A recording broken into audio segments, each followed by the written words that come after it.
मला हा सीन आठवतो आपण त्या गिरगावच्या म्हणजे जो ट्रेलर मध्ये आहे त्या सीनच्या वेळेला फोटो. नाही पण याच्यात मी जे बघतोय मी हे बघतोय की माझा वीक कसा आहे.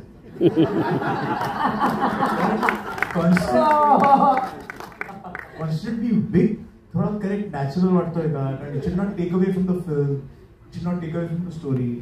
त्यामुळे आय थिंक ते आम्ही दोघंही आणि तो पण माझ्यामध्ये अग्री करतो.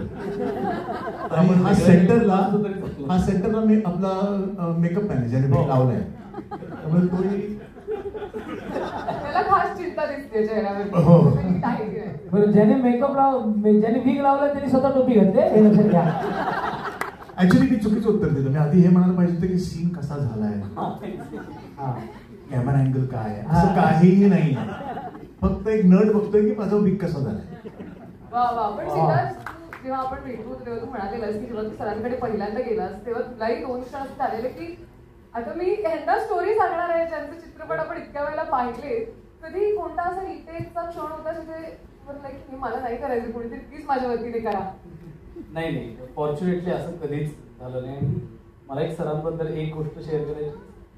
सलग आम्ही 4 तास मी, ओंकार आणि सर आम्ही एका ठिकाणी बसून त्यांनी एक एक लाईन का आहे कशी आहे हे विचारत आमच्याबरोबर त्यांनी स्क्रिप्टवर तेवढाच वेळ दिला. सो त्यामुळे रिटेक आणि ह्या गोष्टी आमच्यासाठी हा कामाचाच भाग होता. आणि त्यांनीच ते म्हणलं जसं की दरवाजा एवढा मोठा उघडा ठेवला आमच्यासाठी डिस्कशनचा की आम्हाला कुठेच त्यामध्ये हे कसं विचारू किंवा हे कसं सांगू असं कधीच झालं नाही. मला आणि इव्हन ओंकारला सुद्धा एक सांगेलच की कधीच त्यांनी हे जाणवून दिलं नाही की मी कुणीतरी आहे किंवा नाही. पण त्याला फॅक्ट ही आहे की इतकी मोठी कास्ट आहे.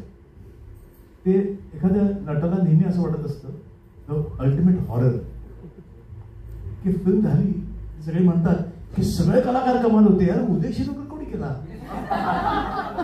तसं नको व्हायला नव्हतं. अभ्यास पूर्ण करूया आधीपासून.